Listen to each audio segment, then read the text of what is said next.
What if you were an adventurer? This video is inspired by Shadiversity's series on medieval weapons for various creatures.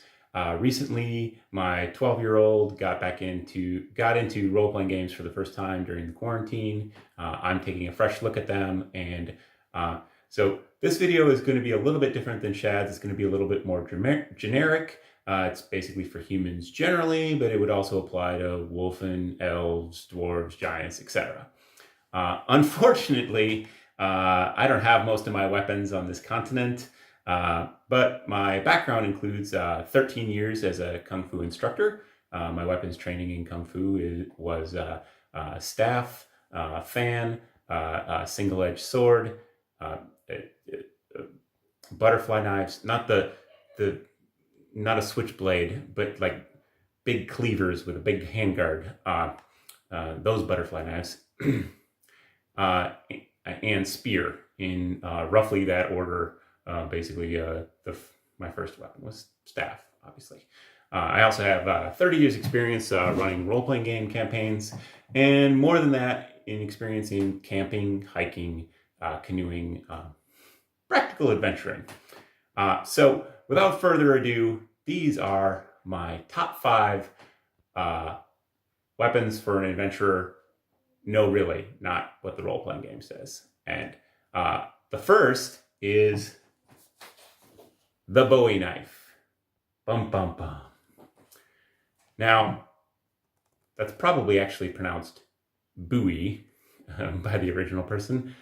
So I'll try to pronounce it correctly from here on out. But in some ways, the Bowie knife is perfect for an adventurer because you're definitely going to want one for all your cooking and gutting fish and skinning animals and carving shavings of wood for your fire, etc. If you're going to be trekking through the wilderness or on horseback or sailing a boat, you need a knife.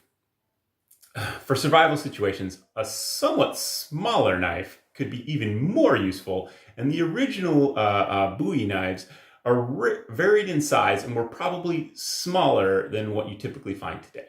However, a smaller knife doesn't have as good defensive capabilities. A bigger knife can be used with another weapon in order to parry, and a smaller knife can't. I'm also going to exclude thin, straight daggers because they simply aren't as good around the camp.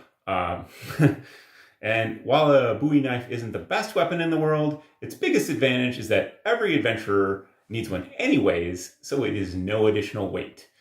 If you've ever carried a pack through the wilderness, you know that ounces are at a premium. So 5th place, Bowie knife. The next step up from a Bowie knife is the Gladius. You might remember that I pointed out a smaller knife could be better suited to camping tasks. So if you're going on an adventure and feel a Bowie knife doesn't provide adequate protection, a Gladius is the next step up. Now, most people who think of a Gladius as little more than an accessory for a giant Roman shield, but their length has a feature that I think adventurers would like. If you pull a Gladius back for a thrust,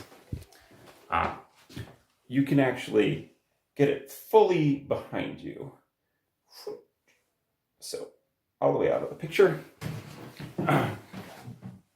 So the blade is short enough that most people can bring the entire length behind them, which means that even if your opponent is right in your face, 0 distance away, you still have room to stab.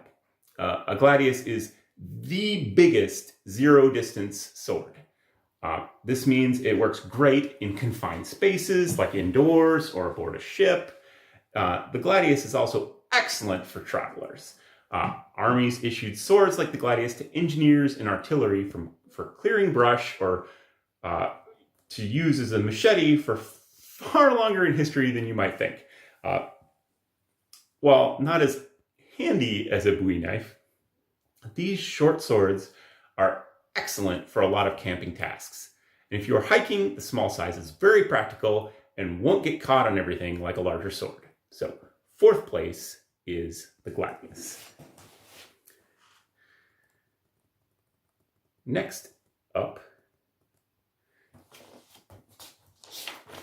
is the short bow.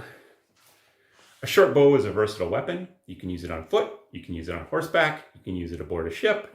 It isn't quite as useful as a Bowie knife or gladius around the camp, but you can hunt with one. The arrows will be lighter than longbow arrows, so you can carry more of them, and a short bow is a little bit easier to keep dry and maintained than a crossbow. The big disadvantage is while traveling, you will probably keep it unstrung and wrapped up so it doesn't get wet or caught on anything. And while making more arrows isn't impossible, it does take some skill. So if you are going on a long journey, you might run out of arrows. This is why the short bow is not the best. Third place, short bow.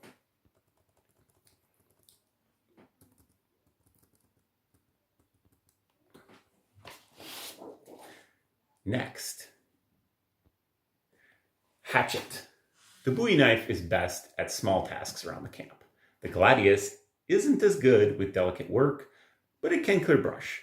A gladius also isn't as good with wood as a hatchet, although it is a much better weapon. The reason the hatchet is second place and the gladius isn't is for two reasons.